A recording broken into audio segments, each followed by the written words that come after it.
विद्यार्थी मित्रांनो, आज आपण इयत्ता 9वीची 6वी कविता या झोपडीत माझ्या ही पाहणार आहोत.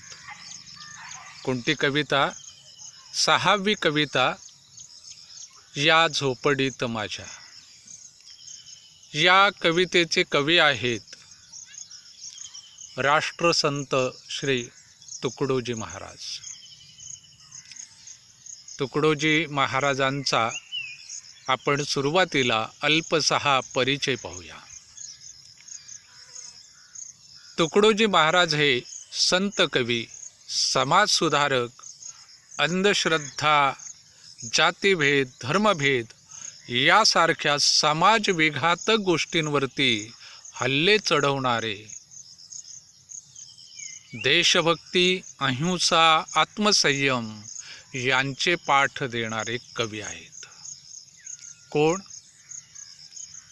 राष्ट्रसंत तुकडोजी महाराज, ज्यांनी पाठ दिलेलेत, धडे दिलेलेत. कसले? देशभक्ती, अहिंसा आणि आत्मसंयम. समाजामध्ये दिसून येणारे अंधश्रद्धा, जातीभेद, धर्मभेद हे जे धर्मविघातक समाजामध्ये दिसून येत आहे त्याच्यावरती त्यांनी हल्ले चढवलेले आहेत. म्हणजे त्याचा विरोध केलेला आहे. काय केलेला आहे? विरोध केलेला आहे. ते काढून टाकण्याचा प्रयत्न केलेला आहे. म्हणून ते समाजसुधारक आहेत. त्यांनी गावोगावी गुरुदेव सेवा मंडळे स्थापन केली. कोणी? संत तुकडोजी महाराज यांनी गावांमध्ये गुरुदेव सेवा मंडळे स्थापन केली, गावागावामधून. आणि फार मोठं कार्य गावागावामध्ये केलं, समाजासाठी केले. आणि म्हणून जनतेने त्यांना राष्ट्रसंत ही उपाधी दिलेली आहे. हा त्यांचा गौरव केलेला आहे. कोणी? जनतेने. कसली उपाधी देऊन गौरव केलेला आहे? राष्ट्रसंत म्हणून. अस्पृश्यता निर्मूलन, भेदाभेद, शिक्षण, अंधश्रद्धा निर्मूलन, स्वच्छता, सर्व धर्म समभाव याविषयी अतिशय कळकळीचे आवाहन करणारा, अज्ञानी जनतेला वात्सल्ययुक्त भूमिकेतून शिक्षण देणारा त्यांचा एक ग्रंथ अतिशय प्रसिद्ध आहे. त्या ग्रंथाचं नाव आहे ग्रामगीता. कोणाचा ग्रंथ? संत तुकडोजी महाराज यांचा, राष्ट्रसंत तुकडोजी महाराजांचा. कोणता ग्रंथ? ग्रामगीता.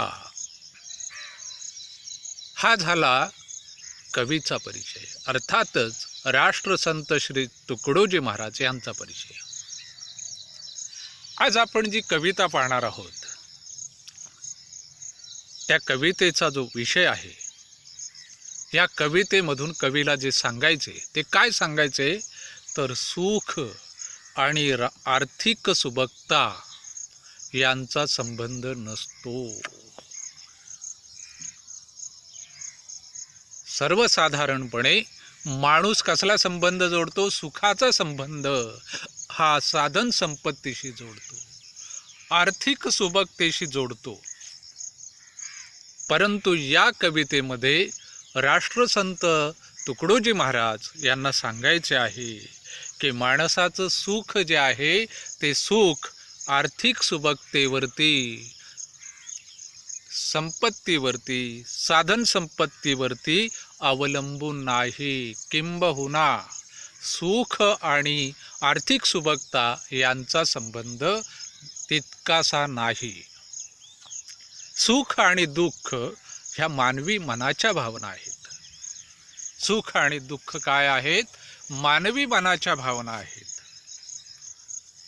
या कवितेमध्ये प्रामुख्याने कवीला काय सांगायचंय? लहानशा झोपडीत सुद्धा शांती आणि सुखाचा अनुभव माणूस घेऊ शकतो. हा अनुभव लहानशा झोपडीत सुद्धा मिळू शकतो. कसला? सुख, शांती, समाधान. जो अनुभव महालामध्ये नाही. जे सुख महालामध्ये माणसाला मिळणार नाही असं सुख माणसाने जर मनात आणलं तर ते झोपडीत सुद्धा असू शकतं, मिळू शकतंय. ह्याचं वर्णन प्रस्तुत कवितेमध्ये कवीने केलेलं आहे. काय सांगतायत कवी? राजा सजी महाली सौखे कधी मिळाली. राजा सजी महाली सौखे कधी मिळाली, ती सर्व प्राप्त झाली या झोपडीत माझ्या. आता या ठिकाणी या कवितेमध्ये राष्ट्रसंत तुकडोजी महाराज झोपडीचं महात्म्य सांगत आहेत, झोपडीचं मोठेपण सांगत आहेत. कसलं? झोपडीचं. आणि त्यासाठी ते झोपडी आणि महाल सुखाच्या बाबतीत त्यांची तुलना करतायत. कशाची तुलना करतायत? झोपडी आणि महाल यांची. आता ही तुलना करताना किंवा ह्या दोघांमध्ये जो अनुभव आहे तो अनुभव फरक सांगत असताना, दाखवत असताना ते काय म्हणतायत पहा. काय सांगतायत ते? राजा सजी महाली सौखे कधी मिळाली. सौखे म्हणजे सुख. राजाला महालामध्ये जी सुख कधी मिळाली असतील, कदाचित मिळाली असतील, अशी महालामधली सर्व सुख ती सर्व प्राप्त झाली या झोपडीत माझ्या. कवी काय सांगतायत? राजाला कदाचित जी महालामध्ये सुख मिळाली असतील किंवा नसतील, पण अशी सर्व सुख मला या झोपडीमध्ये प्राप्त झाली, मिळाली. राजा सजी महाली सौखे कधी मिळाली, ती सर्व प्राप्त झाली या झोपडीत माझ्या. काय आहे झोपडीमध्ये? भूमीवरी पडावे ताऱ्यांकडे पहावे. भूमीवरी पडावे ताऱ्यांकडे पहावे, प्रभू नाम नित्य गावे या झोपडीत माझ्या. कवी काय सांगतायत? भूमीवरी पडावे ताऱ्यांकडे पहावे. झोपडीमध्ये बसायला किंवा झोपायला या ठिकाणी काही बाकी व्यवस्था नाहीये, साधनं नाहीयेत. या ठिकाणी झोपडीमध्ये मस्त जमिनीवर पडावं आणि मुक्त आकाशाकडे पाहावं, ताऱ्यांकडे पाहावे. रात्री मोकळ्या जागेमध्ये, किंबहुना ही झोपडीच मुळात अशी आहे, तिच्या छप्परामधून सुद्धा आकाशातले तारे दिसतात. भूमीवरी पडावे ताऱ्यांकडे पाहावे, प्रभू नाम नित्य गावे या झोपडीत माझ्या. काय करावं? झोपतात कसं? झोपडीमध्ये झोप कशी येते की भूमीवरी पडावे ताऱ्यांकडे पाहावे, प्रभू नाम नित्य गावे या झोपडीत माझ्या. कवीला जी झोप येते, कवीची झोपण्याची जी पद्धती आहे ती काय आहे? भूमीवर झोपायचं, ताऱ्यांकडे पाहत पाहत आणि देवाचं नाव मुखाने गात गात, देवाचं भजन गात गात शांतपणे पडावं, झोपावं. भूमीवरी पडावे ताऱ्यांकडे पाहावे, प्रभू नाम नित्य गावे या झोपडीत माझ्या. या झोपडीमध्ये गायन चाललेलं असतं. कसलं? प्रभूचं. महालामध्ये नाहीये, महालामध्ये काही भजन चाललेलं नसतंय. झोपडीमध्ये देवाचं नाव घेत घेत शांतपणे झोपतात. कवी शांतपणे झोपतो, जमिनीवर झोपतो, ताऱ्यांकडे पाहतो आणि देवाचं नाव घेत घेत शांतपणे झोप येते या झोपडीत माझ्या. पुढे कवी सांगतात, महालात काय दिसते?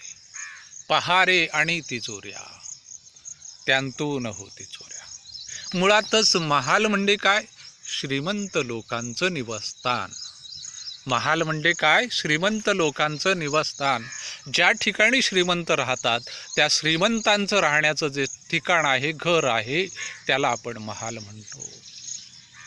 मोठं, प्रशस्त, सर्व सुख सोयीने युक्त असं जे घर आहे त्याला आपण महाल म्हणतो.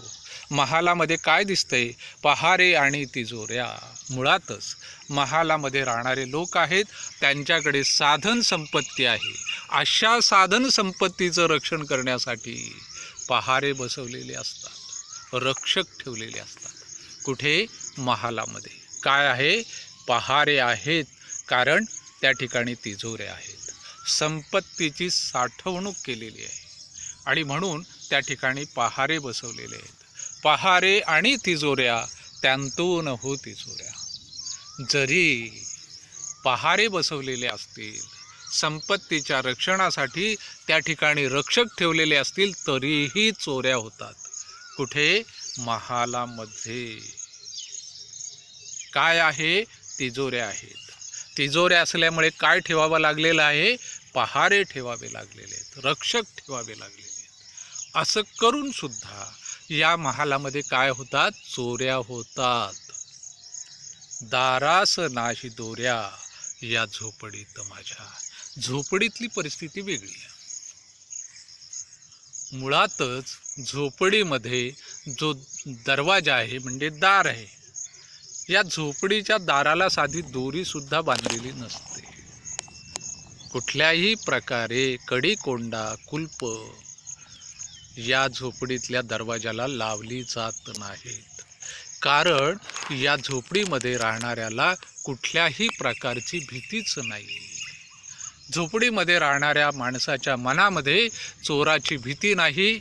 अशा प्रकारची झोपडी की जिच्या दाराला दोऱ्याच बांधलेल्या नाहीत. परंतु झोपडीमध्ये कधी चोरी होत नाही.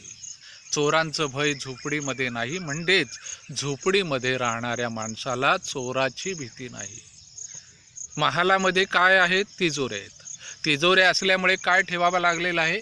पहारा ठेवावा लागलेला आहे. एवढं सगळं करून पण महालामध्ये काय होत आहेत? चोऱ्या.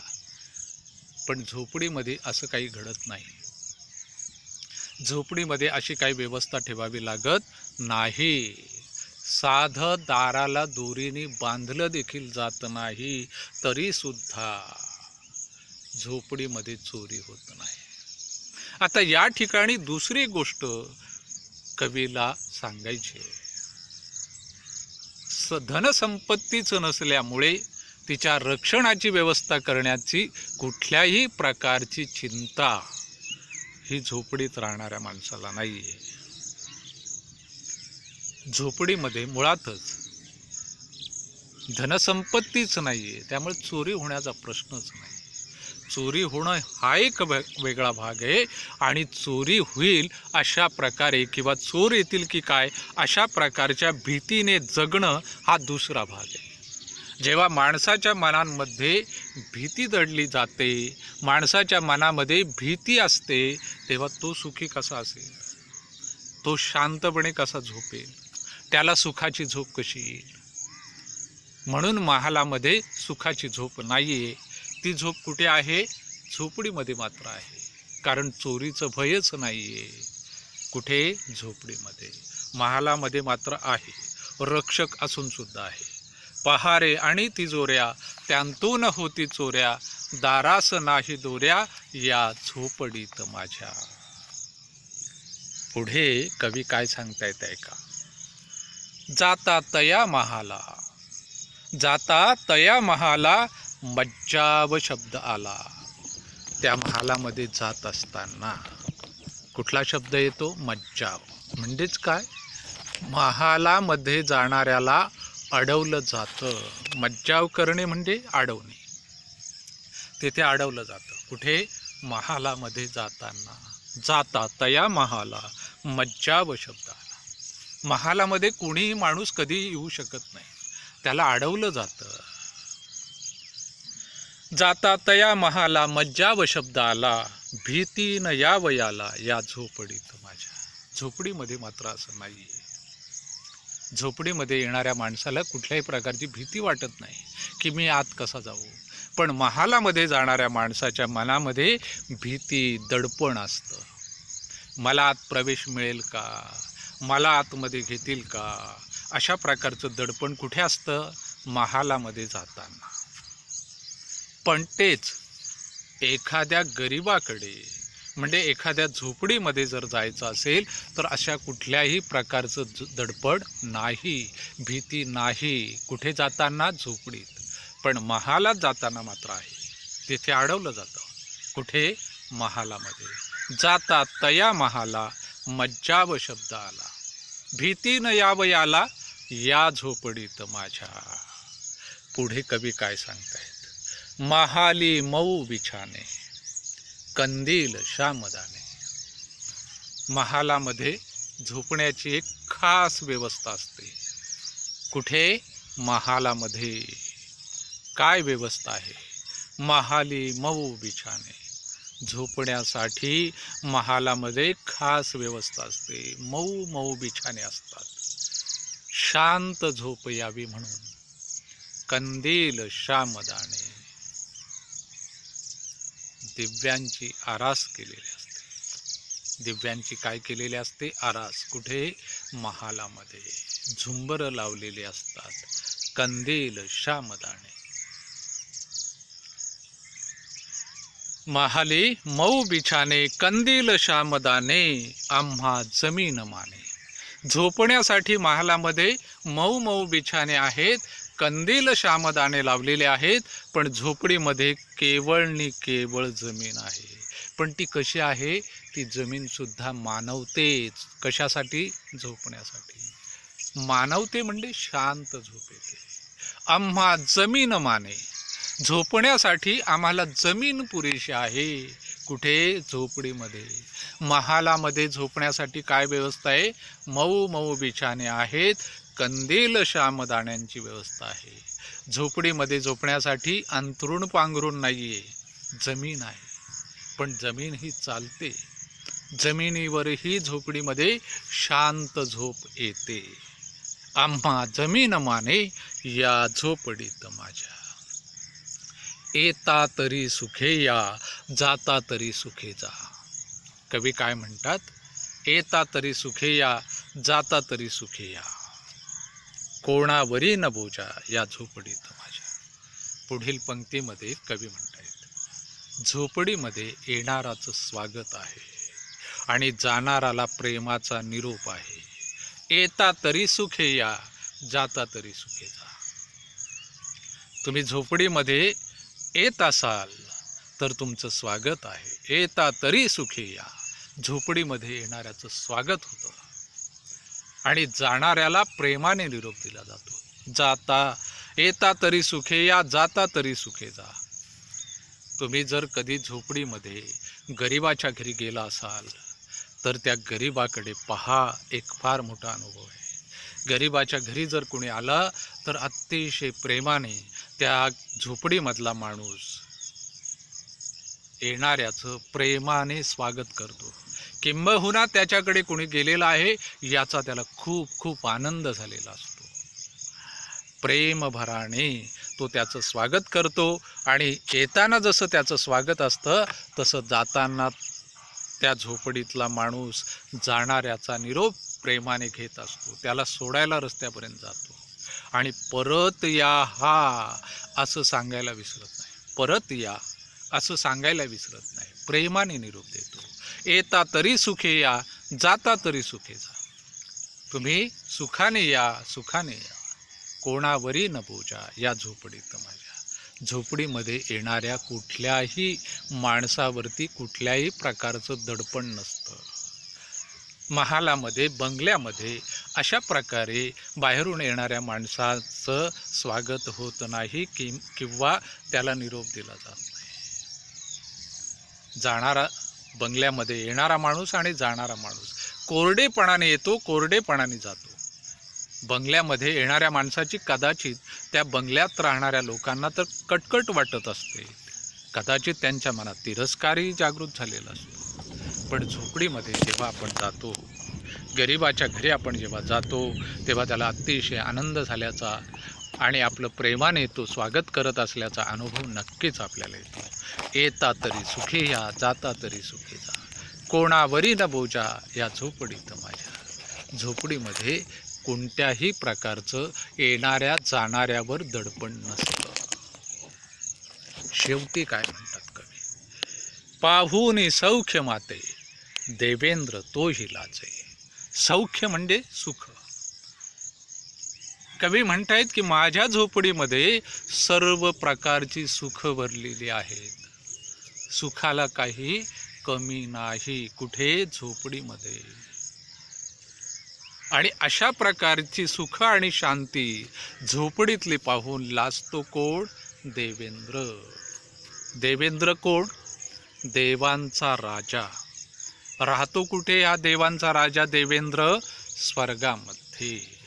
स्वर्गाबद्दल अशी कल्पना आहे, समज आहे की सर्व सुख सोयी यांनी युक्त असलेलं जर ठिकाण कोणतं असेल तर ते स्वर्ग. सर्व प्रकारची सुख ही स्वर्गातच फक्त असतात. सुख म्हणून ज्या ज्या काही आपण कल्पना करतो त्या सर्व सुखांची व्यवस्था ही फक्त स्वर्गात असते. म्हणून स्वर्गाची इच्छा केली जाते. अर्थात स्वर्ग कुणी पाहिलेला नाही, कदाचित ही कल्पना असेल, पण ही पूर्वपार चालत आलेली आहे, ज्याची वर्णनं आपण वाचलेली आहेत, ऐकलेली आहेत. सर्व सुखाने युक्त असं जर ठिकाण कोणतं असेल तर ते स्वर्ग आहे. आणि त्या स्वर्गाचा जो राजा आहे देवेंद्र, देवांचा राजा देवेंद्र, इंद्र. काय होतंय? त्या झोपडीमधली सुख पाहून त्याला लाज वाटते, तो लाजतो, त्याला हेवा वाटतो, त्याला हेवा वाटतो. आता विचार करूया की सर्व सुखाने युक्त असं जर कुठलं ठिकाण असेल तर ते आहे स्वर्ग. आणि अशा स्वर्गांमध्ये राहणारा जो त्या ठिकाणचा राजा आहे त्याला झोपडीचा हेवा वाटतो. यावरून कवीला काय सांगायचे आहे की कदाचित झोपडीमध्ये जी सुख आहेत, जेवढी सुख आहेत तेवढी स्वर्गात नाहीत. हेवा कधी वाटतो? आपल्या समोर एखादा आपल्यापेक्षा खूप काही असणारी व्यक्ती आपल्या समोर येते तेव्हा आपल्याला त्याच्यासमोर लाज वाटते. आपण आपल्या सायकलवरून चाललेलो असू आणि समोरून एखादा फार मोठ्या किमती गाडीतून 4 व्हीलरमधून येतो तेव्हा त्याच्यासमोर आपल्याला लाज वाटते.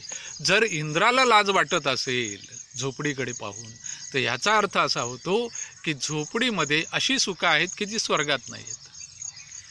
झोपडीमध्ये इतकी सुख भरलेली आहेत की ती स्वर्गात सुद्धा नाही आहेत.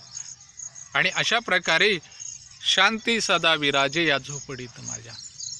झोपडीची शोभा नित्य कोण वाढवते? शांती. झोपडीमध्ये कायमची शांती आपल्याला अनुभवायला मिळते. शांती सदा विराजे या झोपडीत माझ्या. या ठिकाणी कवीला काय करायचे आहे? झोपडीचं महात्म्य सांगायचं आहे, झोपडीची महत्ता पटवून द्यायचे. म्हणून कवी असं म्हणतायत की जणू काही माझ्या झोपडीतल्या सुखांकडे पाहून कोण लाजतोय? इंद्र लाजतोय. झोपडीचा हेवा खुद्द कोणाला वाटतोय? इंद्राला वाटतोय. ह्याचा अर्थ असा आहे की कवीला हे सांगायचं आहे की माझ्या झोपडीमध्ये काहीही कमी नाही, सुखाला कमी नाही. इतकी सुख आणि इतकी शांती झोपडीमध्ये भरलेली आहेत की ज्याचा हेवा जणू काही इंद्राला वाटतो. अशा प्रकारे या कवितेमध्ये कवीने झोपडी आणि महल यांची तुलना केलेली आहे. आणि ही तुलना करत असताना झोपडी ही महालापेक्षा सुखाच्या बाबतीत सरस आहे हे दाखवलेलं आहे. महालाहून अधिक सुख ही झोपडीमध्येच आपल्याला अनुभवायला मिळतात हे या ठिकाणी कवीला सांगायचे आहे. दुसरं एक महत्त्वाचं कवीला सांगायचे आहे की आपला जो दृष्टिकोन आहे तो दृष्टिकोन आपल्याला बदलायला हवा. कोणता? की साधन संपत्ती म्हणजेच सुख. आमच्याकडे जास्त साधन संपत्ती आली म्हणजे आम्ही सुखी होऊ अशी जी धारणा माणूस करतो वस्तुतः ही धारणा चुकीची आहे. कारण काय? तर सुख हे साधन संपत्तीवर अवलंबून नसून ते मानण्यावर अवलंबून आहे. ही माणसाच्या मनाची एक अवस्था आहे. म्हणून सुख मानायला शिकलो पाहिजेत, सुख शोधायला शिकलो पाहिजेत. केवळ साधनांचा वापर वाढवून किंवा साधनांची संख्या वाढवून किंवा पैशाच्या पाठीमागे धावून किंवा खूप पैसा मिळून आपण सुखी होऊ अशातला भाग नाही आहे, हे कवीला या ठिकाणी सांगायचे आहे. किंबहुना जगामध्ये ज्यांच्याकडे साधन संपत्ती आहे त्या ठिकाणी सुख आणि शांती आहे असा कोणालाही अनुभव दिसत नाही. उलट पैशावाल्याला, महालामध्ये राहणाऱ्याला किंवा श्रीमंताला चिंताच अधिक आहेत किंवा त्याला नीट झोप येत नाही. गरिबाच्या घरी म्हणजे झोपडीमध्ये अशा प्रकारच्या चिंता आपल्याला दिसत नाही, कारण चिंता करण्यासारखं, काळजी करण्यासारखं त्याच्याकडे काही नाहीच आहे. त्यामुळे तो अगदी निवांतपणे आपल्याला जगताना दिसतो. या ठिकाणी कवीला काय सांगायचे? महालाहून झोपडी सुखाच्या बाबतीत सरस आहे. या कवितेमध्ये कवीला झोपडीचं महात्म्य, झोपडीचा मोठेपणा हा दाखवायचा आहे. अशा प्रकारची ही कविता राष्ट्रसंत श्री तुकडोजी महाराज यांची या झोपडीत माझ्या आपण या ठिकाणी पाहिलेली आहे.